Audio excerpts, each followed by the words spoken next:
Hello, hello, good morning, ay good afternoon everyone. Isang mapagpalang araw po sa atin lahat. Ito na naman po, dumating na naman po ako sa aking pagluluto ng aking pag-ulam. So, ayan.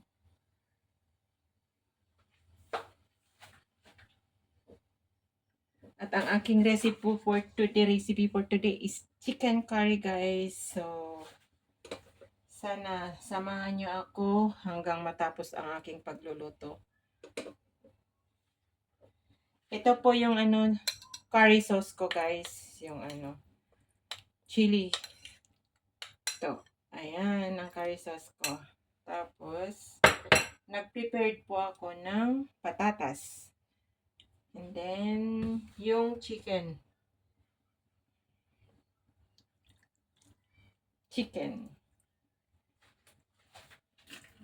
Ako lang naman po ang kakain yan. Kaya konti lang. Yun lang ang nakayanan ng budget.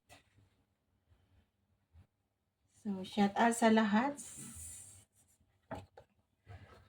Ang una kasi guys, pag nagigisa ako, hindi ko pinupulo yung instruction ba ng pagluto ng chicken curry kasi ayaw ko na ilagay muna yung sauce. Gusto ko muna lagyan ng bawang at saka luya kasi gusto kong matanggal yung lansa ng chicken. So, gigisa natin yan.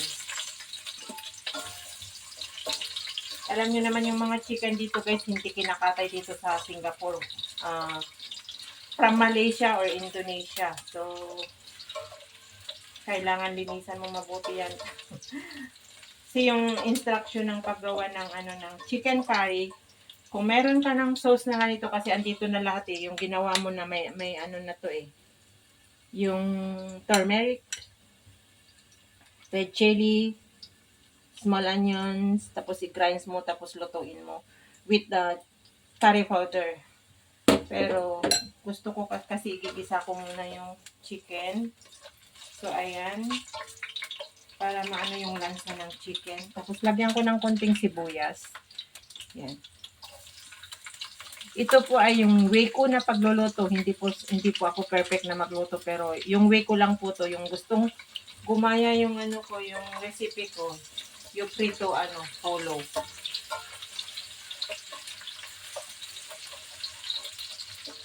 Ayan guys.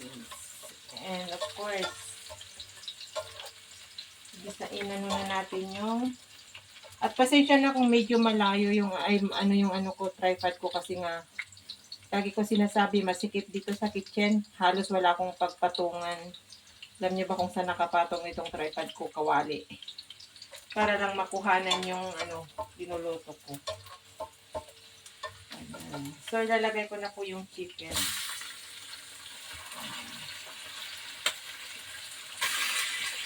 Which is 6 na piraso lang. Ayan. Igigisa ko muna bago ko lagay yung chicken, yung curry sauce. Para ma-absorb niya yung bango ng luya, sibuyas, at saka garlic. Ganito yung way ko na magluto. Iwan ko lang yung iba kung paano naman yung way na magluto ng curry. Pero yung minsan, yung nakikita ko guys sa YouTube is, inuuna nila yung curry sauce. Tapos ilagay yung chicken, ganun. Pero ako, hindi. This is my own version. Nax, English yun. Tawanan ako dyan.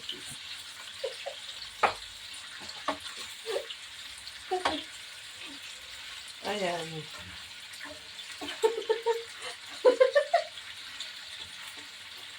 Sorry guys, natatawa lang ako. Napa-English ako sa aking ginagawa.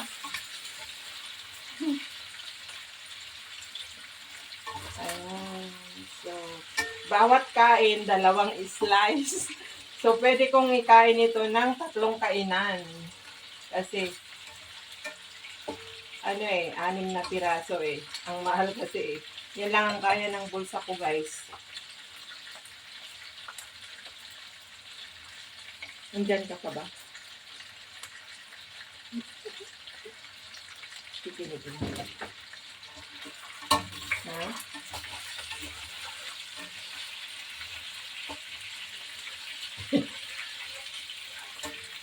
Ayan. Shout out sa lahat dyan, guys. Sa mga solid supporter ko na hindi nang iiwan, of course.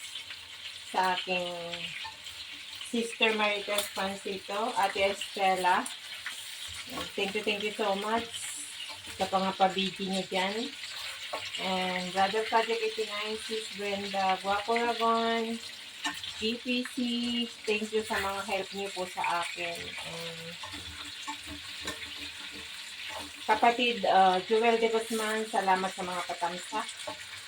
Shout out kay kapatid Romeo Doka, kahit hindi ka magpakita, alam ko nandyan ka lang lagi. Thank you, my friend.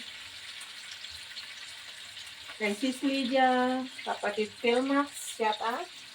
And mega love shout out sa aking yuniha-iha sa Baguio. Galingan mo, anak. Kaya mo yan. Tiwala ka lang. And always don't forget to pray.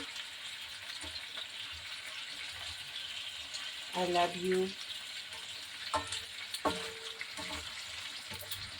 And shout out din nga pala kay Paring Joksen TV, galingan mo dyan sa Boreas, pare ko'y, paring dyan Igor, dalawang bakla na nagkasama, dalawang kalbo, shout out sa inyo dyan. Ayan guys, nagmamantika na, so kailangan ko nang ilagay yung patatas, kasi mahirap din lutuin ito. Yan.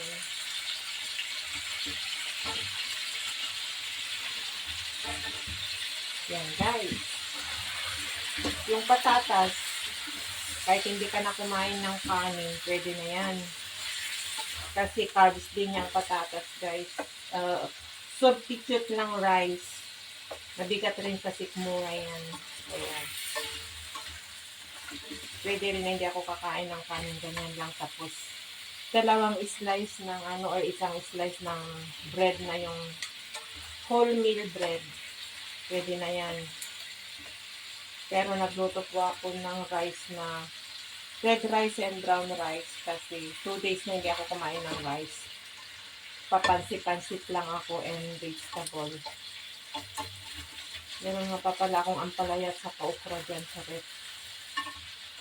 Yan guys. So, yan. At pwede na natin ilagay yung sauce niya na curry para malagyan na natin ng konting tubig para mapalambot na natin. So, ilalagay na natin yung curry sauce niya. And hindi ko po alam kung magkakasya kasi napakaanghang eh. At which is ayaw ko nang masyadong maanghang. At dadagdagan natin ng tubig. Yan guys. So ayan, ihalo-halo na natin. Yan, nilagyan ko ng tubig para maano. Ang bango.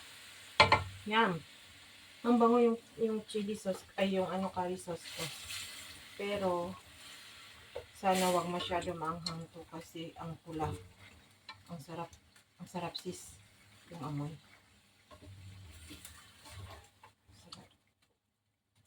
Napakapula guys. Pero kung hindi siya enough yung niya, may dadagdagan ko ng curry powder. Pero I think is that enough kasi ang pula-pula, natatakot ako baka hindi ko makain to sa anghang niya. At yung curry leaves na ilalagay sana on top, wala na, hindi na ako makakuha doon sa may bintana ng amo ko yung tanim nila sa baba kasi pinutol na, linayo na sa bintana, hindi na ako makakuha. Kaya hindi ko na lang lalagyan ng curry leaves. Look guys, see, napakapula. Ayan. And later, pag alam na natin na medyo half cook na yung karne saka yung patatas is lalagyan ko ng coconut milk. Coconut cream. Ganyan lang yan guys. Papalambutin natin kaya lalagyan ko ng tubig. And iaano natin ito. Sisimmer, natin, papalambutin nga. Kasi medyo malalaki yung hiwa, yung dalawang hiwa. Hindi ko na inano kasi may plano ako dyan. Isang kainan lang yung isa dyan sa kapatatas. Solve na yung sa akin. So, ayan, dadagdagan ko ng konting tubig para may pampalambot tayo guys sa maloto siya hanggang Mag-soap siya. Wow, napakapula. Ang ganda ng kulay niya, guys. Look. Perfect. So, yung mga gustong gumaya itong ano ko. Pero, yung mga mahilig lang gumawa ng chili sauce, tapos may curry powder kayo, i-mix nyo. Okay na. Huwag na kayong bumili ng talagang curry sauce kasi nga, much better pa rin yung sarili nyong gawa ng sauce kasi mas masarap. Ito po yung mga napag-aralan ko dito sa Singapore sa pagtanda ko na dito. Hindi ako tinuruan ng amo ko kundi sarili kong recipe itong mga to kasi nga. Mahilig po ako manood sa mga Chinese cooking noon. Sa unang employer ko noon, yun, ako lagi ang nagluluto. Hindi sila vegetarian or they can eat. So, yung unang experience ko nung dalaga pa ako sa unang employer ko, ito pa rin yung ginagawa ko hanggang ngayon. Yan, papakuluan po na natin yan. And namumula na siya, guys. Pero gusto kong tikman yung sabaw niya kung maanghang ba.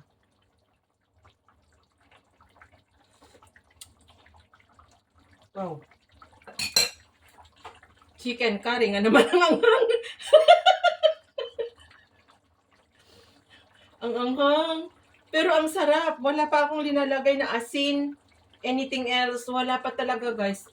Kasi yung ginawa ko na ginawa ko na chili sauce, which is nung ginagawa ko yan is, minimixan ko siya ng brown sugar kasi kung hindi mo siya i-balance ang sugar at saka asin, hindi mo makukuha yung lasa ng sambal chili talaga. Which is, i-mix mo rin yung curry powder at pinagrind ng amo ko. Ayun, nag-mix ang curry powder at saka yung sambal chili ko yan. Ang kulang dito, yung leaves. Pero titingin ako kung meron akong maabot. Pero wala na eh. Nakita ko dun sa may bintana eh. Pinutol na doon sa may bintana yung nakikita ko doon eh. Pinutol yung nandyan sa baba namin, yung first floor.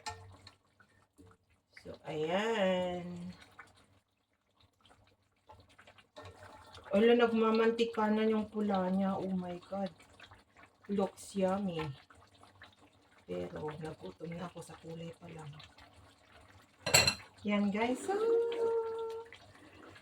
yan. Makita nyo guys. Ayan. Pero hindi pa yan luto kasi papalambutin po natin hanggang magkonti ng sabaw niya. And mamaya guys, balikan ko kayo paglagay ko yung coconut niya pag sa final na. Kaya, bye for now guys. Kasi tatakpan ko na para maluto. I'll be back. Ayan guys, ayan nag-half cook na siya. So, lalagyan ko na siya ng coconut guys. Ayan. Hindi pa para maluto rin yung coconut niya. Yung manok itignan nyo guys, pero yung yung patatas ko is medyo matigas-tigas pa. Sinabi ko na mas madaling maluto yung chicken kaysa yung patatas. So, slow fire lang naman ang ginagawa ko kasi para kaya lang yung sabaw niya guys is parang kukunti kasi paglagyan ko pa ng coconut ito is na yan. So, dadagdagan ko ng konting tubig niya. Hot water.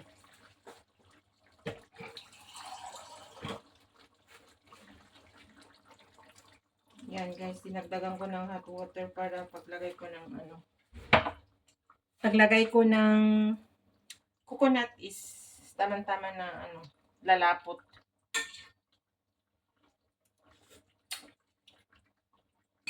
Yan, ang sarap yung sabaw niya. Nagutom tuloy ako.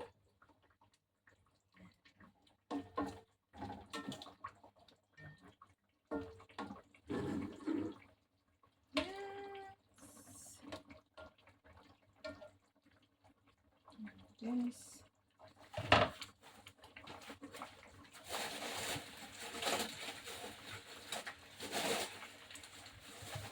Nasaan na yung coconut ko?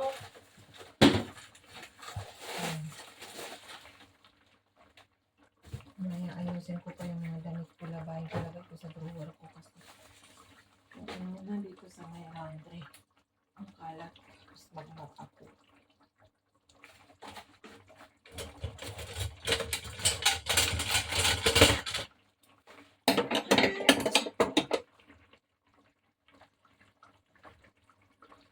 Sensya na kayo kung medyo hindi mapukusan na makita guys, hindi ko alam kung perfect yung pagkaalala ano ko.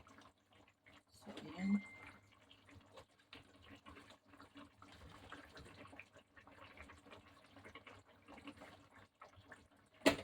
So yan, lalagyan ko na ng coconut hanggang lumambot. Yan. Ganyan guys yung coconut na linalagay ko. Pero hindi ko ilalagay lahat kasi ayaw ko yung makukunat. The coconut nut is a giant nut.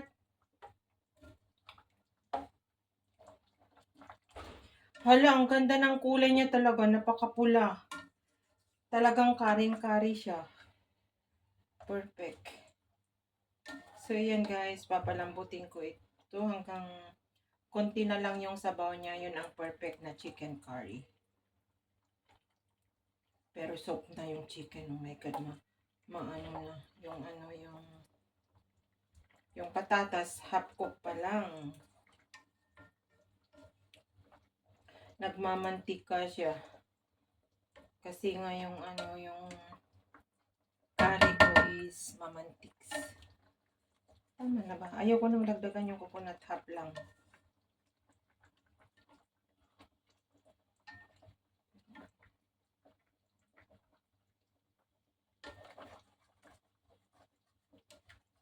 So, ayan guys. At meron pa akong ipriprito na isda guys. Kaya linuluto ko muna ito. Ayan, pwede ko nang lakasan yung fire niya. At meron pa akong ipriprito. Ayan o guys, 4 na dalagang bukid. $6 yan, 4.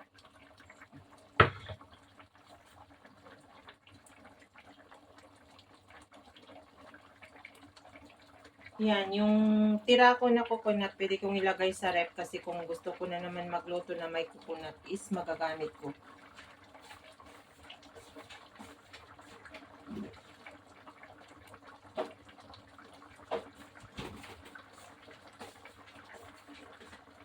Look! Ang sarap sis. Looks guys. Ayan. Binuhat ko na ipinakita.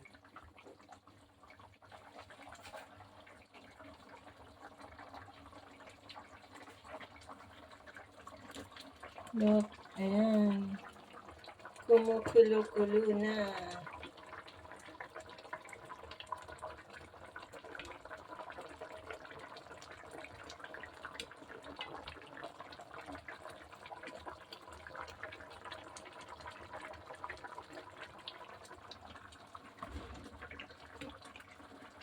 So, balikan ko kayo ulit guys. Papaanoin lang natin yan.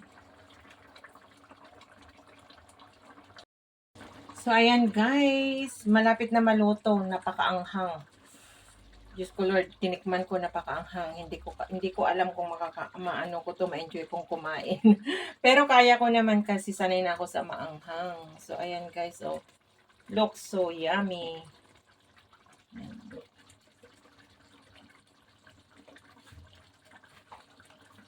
Yan guys, so malapit nang actually na yan, pwede nang patayin yung apoy, kaya lang yung yung patatas ko is gusto ko yung madurog-durog ng konti. Yung soap ba. Yung chicken is lutong-luto na guys, pero mas masarap talaga yung curry pag yung ganyan yung meat is napaka-soap.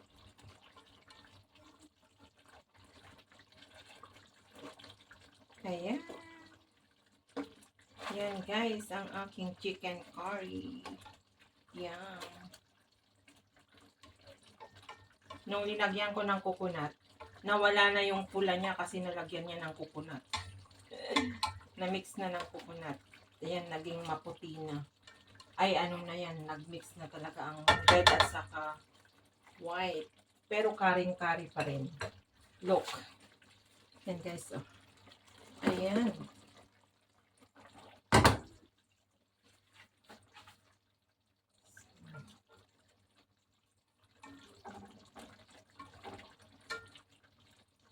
Pwede rin yun ito ikain ng roti plata. Ay, yun nga nakalimutan ko. Sana bumili ako ng roti plata na yung ipra-fry ko tapos instant roti plata na. Ito, ang sarap yung sauce niya guys sa roti plata.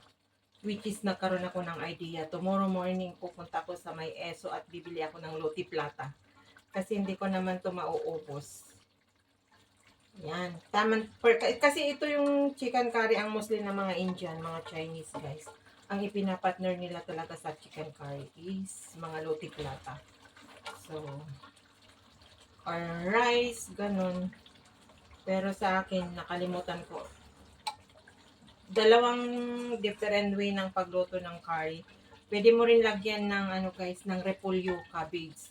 Patatas, cabbage. Pero sa akin, di ko nalagyan ng repolyo kasi nagluto na nga ako ng tortang repolyo. So, alangan naman na repolyo lahat. So, ayan, natutuyo na guys. So, ayan, kailangan ko nang patayin yung apoy kasi kailangan natin mag-iwan ng sauce para sa pagpapainit natin pag gusto natin kainin yung iba. Kasi yung iba ire-rep ko for other meal. So, ayan. Hope you enjoy watching guys sa aking very very simple na na naman na recipe. And hope nag-enjoy kayo sa pagsama nyo sa akin hanggang dulo from the start until the end.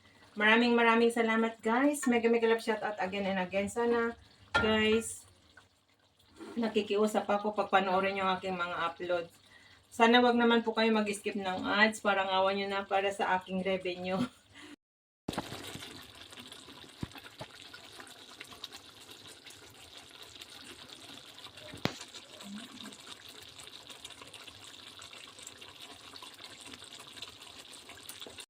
Ayan guys, ang final, na-place ko na siya ng aking chicken curry.